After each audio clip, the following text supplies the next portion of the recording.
हाँ जी, तो कैसे हो आप लोग। मैं आपका नीलेश भैया बहुत बहुत स्वागत करता हूँ इस YouTube चैनल पे। दोस्तों, आप लोग का जो 27 फरवरी को विज्ञान का पेपर होने वाला है, उसके लिए चलो इस क्वेश्चन पेपर को हम लोग सॉल्व कर लेते हैं। इस वायरल क्वेश्चन पेपर को सॉल्व कर लेते हैं।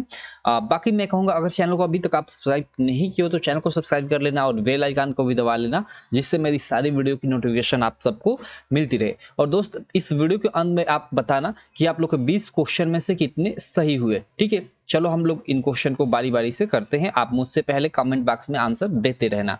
देखो, सबसे पहला आप लोग क्वेश्चन स्क्रीन पे देख सकते हो। ठीक है, कि कोई दर्पण किसी वस्तु का प्रतिबिंब सदैव सीधा बनाता है। देखो, सदैव यानी हमेशा सीधा बनाता है, वह दर्पण है। कौन सा दर्पण हो सकता है? समतल दर्पण, अवतल दर्पण, उत्तल दर्पण, समतल या उत्तल। तो भाई ऐसा तो हमेशा सदैव तो जो प्रतिबिंब है वो सीधा कौन बनाता है? वो तो समतल दर्पण ही बनाता है। तो ये फर्स्ट वाला ऑप्शन सही हो जाएगा। ठीक है, चलो सेकंड प्रश्न देख लेते हैं। सेकंड प्रश्न आप स्क्रीन पे देख सकते हो। सेकंड प्रश्न है कि किसी चालक में 2 एम्पियर की धारा प्रवाहित हो रही है। 2 सेकंड में चालक से गुजरने वाले आवेश की मात्रा होगी। ओके, हमें 2 सेकंड में उस चालक से गुजरने वाले आवेश की मात्रा बताना है। तो देखो, यहां से हम लोग का क्या हो जाएगा? आवेश Q equal to I into t हो जाएगा। कैसे, ये कहां से आया? तो विद्युत धारा I इक्वल टू आपने पढ़ा होगा आवेश बटा समय, आवेश बटा समय। उसी से यहाँ से Q इक्वल टू यहाँ से IT हो गया है। तो यहाँ से Q इक्वल टू I के जगह हम लोग 2 एम्पियर रख देंगे और गुणे T के जगह हम लोग 2 सेकेंड रख देंगे। तो ये दो दोनों के 4 आप लोग का क्या हो जाएगा? 4 कुलाम हो जाएगा, क्योंकि आवेश का मात्रा कुलाम होता है। तो ये फर्स्ट वाला ऑप्शन सही हो जाएगा। आप बताना कमेंट बॉक्स में कि ये सेकंड आप लोग का क्वेश्चन सही था कि गलत था। आपने मुझसे पहले इसको कर दिया था कि नहीं किया था। चलो हम लोग इसके बाद थर्ड क्वेश्चन देख लेते हैं। थर्ड क्वेश्चन आप लोग देख सकते हो स्क्रीन पे। काफी मस्त क्वेश्चन है कि सामान्य आंख के लिए दूर बिंदु होता है 25 सेंटीमीटर, 100 सेंटीमीटर, अनंत या फिर 50 सेंटीमीटर। ये हम लोग का थर्ड नंबर क्वेश्चन है। तो भाई सामान्य आंख के लिए निम्नतम बिंदु तो 25 सेंटीमीटर होता है और अनंत बिंदु भाई निम्नतम बिंदु तो 25 सेंटीमीटर होता है और दूर बिंदु क्या होता है? दूर बिंदु तो अनंत होता है। तो ये वाला सी ऑप्शन सही हो जाएगा। चलो अगला थर्ड नंबर क्वेश्चन आप लोग स्क्रीन पे देख सकते हो। थर्ड नंबर क्वेश्चन है कि प्रेरित विद्युत धारा की दिशा ज्ञात करने का नियम है। ओके, प्रेरित विद्युत धारा की दिशा ज्ञात करने का नियम क्या है? कि फ्लेमिंग के दाएं हाथ का नियम, या फिर फ्लेमिंग के बाएं हाथ का नियम, या फिर ओम का नियम, या इनमें से कोई नहीं। आप बताओ कि चौथे का कौथा सही है। बाकी मैं बोलूं, प्रेरित विद्युत धारा की जो दिशा है उसे जो ज्ञात करने का जो नियम है वो फ्लेमिंग के दाएं हाथ का नियम है। फ्लेमिंग के दाएं हाथ के नियम के द्वारा प्रेरित विद्युत धारा की दिशा ज्ञात की जाती है। ये फोर्थ का हम लोग का फर्स्ट ऑप्शन सही हो जाएगा। चलो अगला देखो, काफी मस्त क्वेश्चन है। 5 नंबर, इसका आप लोग जवाब देना। क्योंकि किसी तार की लंबाई उसकी प्रारंभिक लंबाई की 3 गुना करने पर उसका प्रतिरोध हो जाएगा। वेरी वेरी इंपॉर्टेंट क्वेश्चन जी हमें दोस्तों, कि किसी तार की लंबाई जो है उसकी प्रारंभिक लंबाई से 3 गुना कर दे तो उसके प्रतिरोध पे क्या फर्क पड़ेगा, ये हमें बताना है। 9 गुना हो जाएगा, या 1/9 गुना हो जाएगा, 3 गुना हो जाएगा, या 1/3 गुना हो जाएगा। देखो, सबसे पहले तो इसका फार्मूला आपने पढ़ा होगा। एक तार के लिए उसके प्रतिरोध से संबंध। तो देखो, आपने पढ़ा होगा कि R इक्वल टू वो होता है रो इंटू एल बाई ए। आपने पढ़ा होगा ये पूरा का पूरा संबंध। ठीक है, जहां आप लोग का L क्या होता है? तार की लंबाई होती है। A क्या होता है? उसका अनुप्रस्थ काट का क्षेत्रफल। और इसको रो पढ़ते हैं, जो ये P टाइप का होता है, विशिष्ट प्रतिरोध होता है। और ये आपका नॉर्मल ये प्रतिरोध। ठीक, तो यहां से देखो, अगर पहले तार की हम लोग की पहले तार की मतलब जो R1 है तार, उसकी अगर लंबाई हम लोग की X मान लेते हैं, ठीक है, तो हम लोग का उसका प्रतिरोध क्या हो जाएगा? रो इंटू एल के जगह पे हम लोग X रख देंगे और बट्टे में A। ठीक है, जब R2 यानी R2 जब उसकी लंबाई यानी कह रहा है ना कि 3 गुना हो जाता है, यानी प्रारंभिक लंबाई यानी X था तो उसका 3 गुना हो जाता है, यानी 3x लंबाई हो जाता है। तब क्या होता है? तो देखो, तब क्या होगा कि रो इंटू, अब L के जगह पे हम लोग 3x रखेंगे, 3x अपान में ये A है तो A। अब देखो यहाँ पे थोड़ा नीचे मैं आ जाता हूँ और यहाँ पे नीचे इसको हम लोग सॉल्व कर लेते हैं। अब देखो, इसको हम लोग कैसे लिख सकते हैं? यहाँ देखो, तो R2 इक्वल टू हम लोग का क्या हो जाएगा? ये 3x है, तो 3 को मैं बाहर लेता हूँ, इसको कोष्ट में ले लेता हूँ, रो इंटू एक्स अपान में A। ठीक है, और रो इंटू एक्स अपान में A किसके बराबर है? रो इंटू एक्स अपान में A R1 के बराबर है। तो R2 बराबर हम लोग क्या लिख सकते हैं? R2 बराबर लिख सकते हैं 3, और रो इंटू एक्स अपान में A की जगह पे हम लोग R1 लिख सकते हैं। यानी जो R2 होगा, यानी नया जो प्रतिरोध होगा पुराने प्रतिरोध का 3 गुना यहाँ पे हो जाएगा, आप लोग देख सकते हो। ठीक है, तो यहाँ से हम लोग का ये वाला ऑप्शन सही हो जाएगा, 3 गुना। ठीक है, किसी तार की लंबाई उसकी प्रारंभिक लंबाई की अगर 3 गुना कर दिया जाए तो उसका प्रतिरोध पहले प्रतिरोध जो था उसका 3 गुना हो जाएगा। ठीक है, मैंने आपको एकदम ये निकाल कर दिखा भी दिया। चलो, तो आशा करता हूँ ये आपको 5वां क्वेश्चन एकदम अच्छे से क्लियर हो गया होगा, आपको समझ में आ गया होगा और शायद आपने आंसर भी इसका दे दिया होगा। ठीक है, चलो इसको थोड़ा मैं इरेज कर लेता हूँ, उसके बाद हम लोग नेक्स्ट क्वेश्चन सॉल्व करते हैं। बाकी आप बता सकते हो, नेक्स्ट क्वेश्चन आप लोग देख सकते हो स्क्रीन पे 6 नंबर कि वेबर किस राशि का मात्रक होता है। काफी मस्त ये भी प्रश्न है कि वेबर किस राशि का मात्रक होता है, हमें बताना है।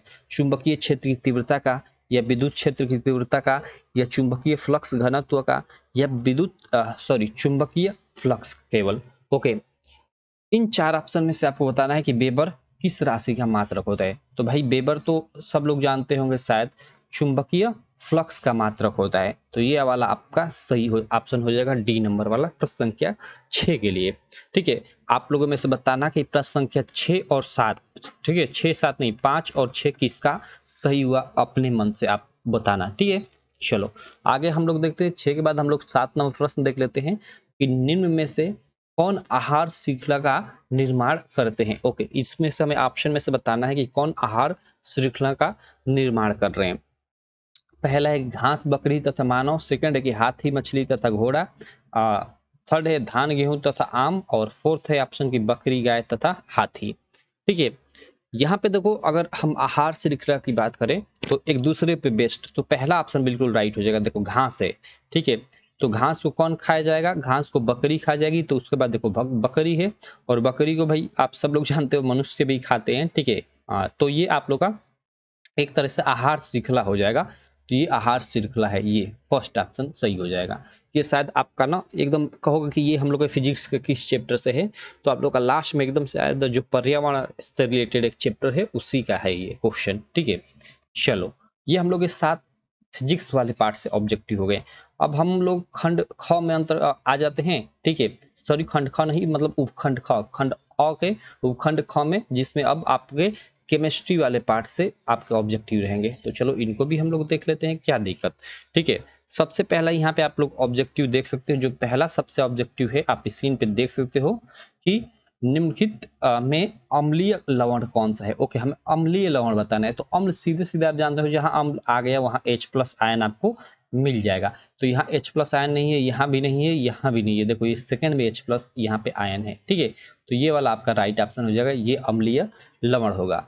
ठीक, चलो उसके बाद यहाँ पे देख सकते हो 9 नंबर, 8 के बाद 9 नंबर क्वेश्चन आप स्क्रीन पे देख सकते हो कि हमें Fe2O3, ओके, जब एल्युमिनियम से अभिक्रिया करता है तो L2O3 बनाता है। ठीक है, और प्लस Fe बनाता है, और बता रहा है कि यह किस प्रकार की अभिक्रिया है। ओके, हमें अभिक्रिया का प्रकार बताना है। तो देखो यहाँ FeO3 जब अभिक्रिया करता है एल्युमिनियम से, तो देखो एल्युमिनियम क्या कर रहा है, इस Fe को विस्थापित कर दे रहा है उसके यौगिक से। ठीक है, और उसके जगह पे खुद आ जा रहा है और Fe को हटा दे रहा है। तो यह तो एक तरह से विस्थापन अभिक्रिया का उदाहरण हुआ, और बिल्कुल राइट ऑप्शन है ये, विस्थापन अभिक्रिया ऑप्शन है। ये सब आपके गलत ऑप्शन है। क्लियर, तो ये आप लोग का 9 नंबर भी क्वेश्चन क्लियर।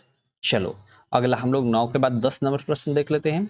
10 नंबर प्रश्न आप स्क्रीन पे देख सकते हो। 10 नंबर प्रश्न क्या है कि एल्युमिनियम की सतह पर ऑक्सीजन की परत बनना कहलाता है। ओके, जो एल्युमिनियम होती है इसके सतह पे जो ऑक्सीजन की परत होती है उसका बनना क्या कहलाता है, एनोडिंग कहलाता है, कैटिनेशन कहलाता है, या बेसमरीकरण कहलाता है, या इनमें से कोई नहीं। तो प्रश्न संख्या जो 10 है उसके लिए फर्स्ट ऑप्शन सही हो जाएगा, एनोडिंग। जी हमें दोस्तों एल्युमिनियम की सतह पे ऑक्सीजन की परत जमना एनोडिंग कहलाता है। ठीक है, चलो 10 के बाद हम लोग 11 नंबर प्रश्न देख लेते हैं। इस C2H6 का IUPAC नाम। ओके, C2H6 का हमें IUPAC नाम बताना है। तो भाई कार्बन 2 है। ठीक है, कार्बन 2 है, तो ये हम लोग का क्या हो जाएगा, प्रश्न संख्या जो 11 है। ठीक है, कार्बन अगर 2 है तो उसको हम लोग एथ बोलते हैं। ठीक है, और चूंकि यह किस ग्रुप का है तो C2H6, देखो 2 दूना का 4 + 2 6, ये तो हम लोग का CnH 2n+2 वाले पे फॉलो करेगा, क्योंकि ये कार्बन 2 है तो 2 और 2 दूना 4 2 6।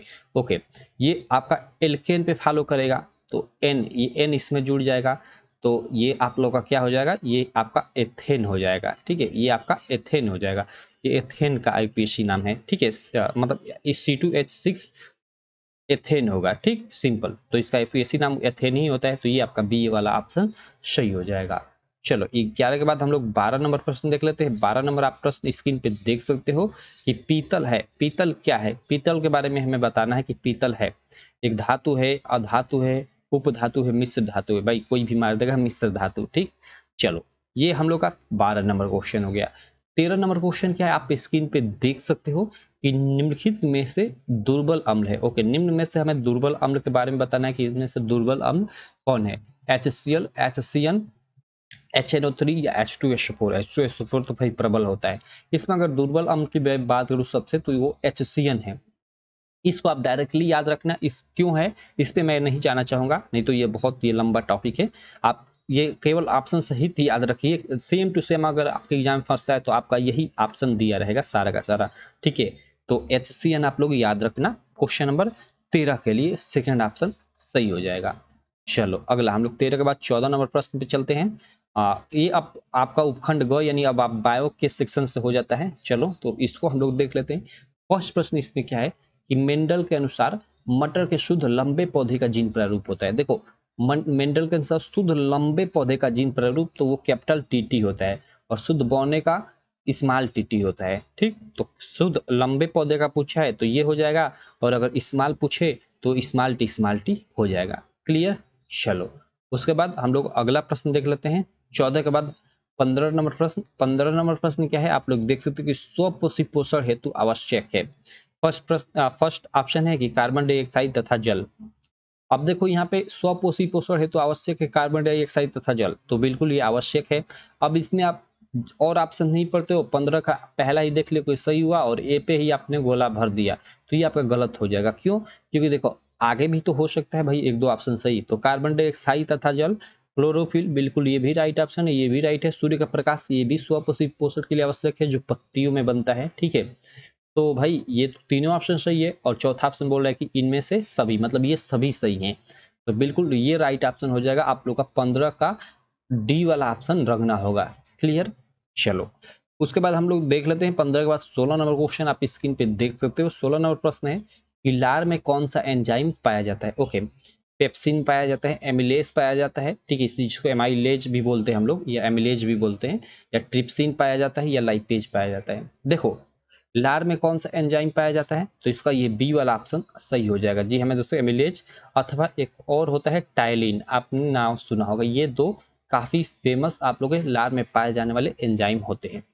चलो उसके बाद ये हम लोग 16 के बाद 17 नंबर प्रश्न देख लेते हैं। 17 नंबर प्रश्न क्या आप स्क्रीन पे देख सकते हो कि मूत्र निर्माण होता है। ओके, मूत्र निर्माण कहाँ होता है, वृक्क में होता है, प्लीहा में होता है, यकृत में, या फिर हृदय में। भाई मूत्र का निर्माण सब लोग जानते हुए कि ये वृक्क में होता है। फर्स्ट ऑप्शन आपका बिल्कुल 100% राइट हो जाएगा। चलो 17 के बाद हम लोग 18 नंबर प्रश्न देखते हैं कि गुणसूत्र किस पदार्थ के बने होते हैं। ओके, काफी मस्त क्वेश्चन है कि गुणसूत्र जो है किस पदार्थ के बने होते हैं। प्रोटीन के, आरएनए के, डीएनए के, या डीएनए और प्रोटीन के। सबसे पहले तो आप ये कमेंट बॉक्स में बताओ कि गुणसूत्र मानव में कितने पाए जाते हैं। देखो गुणसूत्र मानव में कितने पाए जाते हैं, अगर इस प्रश्न का क्वेश्चन दिया जाए तो वो आप लोग के 23 जोड़ी पाए जाते हैं। ठीक है, कितने पाए जाते हैं, 23 जोड़ी, और एक जोड़ी बराबर 2 पीस, तो इसमें 2 से गुणा करोगे तो 23 दूना के 46 आप लोग के क्या पाए जाते हैं, गुणसूत्र पाए जाते हैं। क्लियर। 23 जोड़ी, 23 जोड़ी मतलब एक जोड़ी में 2 पीस, तो अगर आप जोड़ी में बोलते हो तो 23 जोड़ी बोलोगे, और अगर पीस में बोलते हो तो सीधे 46 बोलोगे। ठीक, चलो तो अब बताओ आप लोग कि गुणसूत्र किस पदार्थ के बने होते हैं इन ऑप्शन के अनुसार। ठीक है, प्रोटीन के बने होते हैं, या फिर आरएनए के बने होते हैं, या फिर डीएनए के बने होते हैं, या डीएनए और प्रोटीन के बने होते हैं। तो क्वेश्चन संख्या 18 के लिए जो सही ऑप्शन हो जाएगा वो डी हो जाएगा। ठीक है, जो गुणसूत्र होते हैं उनका निर्माण डीएनए प्लस प्रोटीन के द्वारा होता है। चलो 18 के बाद 19 नंबर प्रश्न आप लोग देख सकते हो। 19 नंबर प्रश्न क्या है कि पुष्प के नर भाग को कहते हैं। ओके, वेरी वेरी ये भी इंपॉर्टेंट क्वेश्चन कि पुष्प जो है, फूल जो है, इसके नर भाग को हम लोग क्या बोलते हैं। ठीक है, बीजांड बोलते हैं, जयांग बोलते हैं, पुमंग बोलते हैं, या अंडाशय बोलते हैं। आप बता सकते हैं उसका कमेंट बॉक्स में। कि आंसर क्या है, पुष्प के नर भाग को क्या कहते हैं। तो इसका सही ऑप्शन ये सी वाला हो जाएगा, पुमंग। जी हाँ मेरे दोस्तों, नर के पुष्प के नर भाग को हम लोग पुमंग बोलते हैं। ठीक, चलो यार पुमंग, चलो हो गया। उसके बाद हम लोग 20 नंबर प्रश्न और अंतिम ऑब्जेक्टिव का प्रश्न देख लेते हैं। ठीक है, क्या है कि फेफड़ों में शुद्ध रक्त आता है। ओके, फेफड़ों में शुद्ध फेफड़ों में नहीं, फेफड़ों से शुद्ध रक्त आता है। जो फेफड़े होते हैं उनसे शुद्ध रक्त कहाँ आता है? दाएं अलिंद में, बाएं अलिंद में, दाएं नीले में या बाएं नीले में। ये 4 ऑप्शन है। ठीक है, सबसे पहले तो मतलब चलो ठीक है, कोई दिक्कत नहीं। चलो, फेफड़ों से शुद्ध रक्त कहाँ आता है हमें ये बताना है। तो सही ऑप्शन इसका अगर मैं बताऊं तो हो जाएगा बाएं अलिंद में। ये बी वाला ऑप्शन आपका बिल्कुल राइट हो जाएगा। जी हमें दोस्तों, बी वाला जो ऑप्शन है वो आपका बिल्कुल राइट हो जाएगा।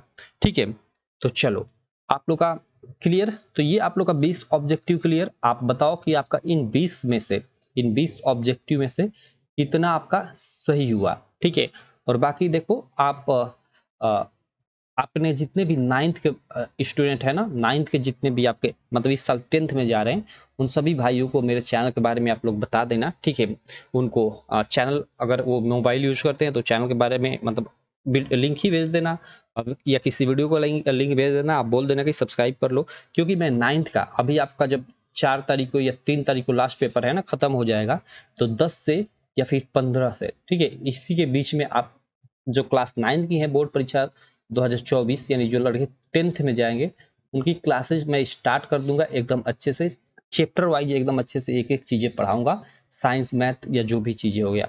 तो जरूर अपने मतलब जो छोटे भाई हैं जो 9th से 10th में जा रहे हैं उनको यार रिकमेंड आप हमारा चैनल जरूर करना। ठीक है, बाकी चलो इसी प्रकार का देखो, मैंने तो ये 20 ऑब्जेक्टिव कराया। मैंने पिछले वीडियो में आप लोग का पूरा सब्जेक्टिव प्रश्न कराया था पिछले 2 वीडियो में, तो उन 2 वीडियोज का लिंक इस वीडियो के मैं डिस्क्रिप्शन में आपको डलवा दूंगा। काफी इंपॉर्टेंट मैंने उसमें क्वेश्चन करवाए थे। क्वेश्चन के अगर बारे में मैं आपको बात करूँ कि कौन कौन कराए थे, तो शायद आप देखे होंगे, तो याद है आप लोग का विद्युत मोटर जो आना ही आना है आप लोग के एग्जाम में, विद्युत मोटर का कार्य, इसका सिद्धांत और विभक्त वलय का महत्व आप सब लोग जानते हो, तो इसको मैंने करवाया था पिछले वीडियो में। ठीक है, वर्ण विक्षेपण के बारे में मैंने आपको करवाया था, वर्ण विक्षेपण के बारे में। उसके अलावा कुछ न्यूमेरिकल्स भी इंपॉर्टेंट न्यूमेरिकल्स को भी हमने सॉल्व किया था। तो उन वीडियोज का लिंक इस वीडियो के मैं डिस्क्रिप्शन में डाल दूंगा, या चैनल पे भी जाकर देख सकते हो। ठीक है, तो चलो मैं मिलता हूँ आपसे इस प्रकार की नेक्स्ट वीडियो में। आशा करता हूँ ये मेरी छोटी सी वीडियो आपको काफी अच्छी लगी होगी। वीडियो अच्छी लगी तो यार चैनल को सब्सक्राइब कर देना, वीडियो को लाइक कर देना, और इस वीडियो को अपने सारे दोस्तों में शेयर भी कर देना।